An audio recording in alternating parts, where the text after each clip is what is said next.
దేవుని మాట వినడం అనే పనిని, స్థితిని విధేయత అనొచ్చు. మనిషి దేవుని పట్ల ఏముండాలి? విధేయత ఉండాలి. లోకంలో చూస్తే తల్లిదండ్రుల పట్ల పిల్లలకు ఉండాల్సిన తీరేంటి? విధేయత.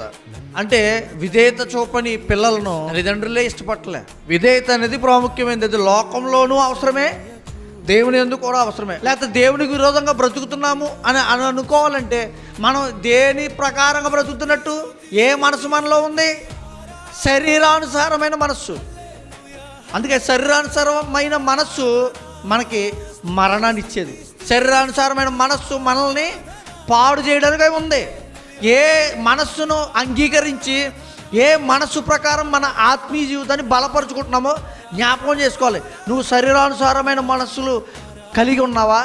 ఆత్మానుసారమైన మనసు కలిగి ఉన్నావా? ఒకవేళ ఆత్మానుసారమైన మనసు కలిగి ఉన్నావు అనుకోండి, శరీరమును ఆత్మను కూడా రక్షించుకోగలవు.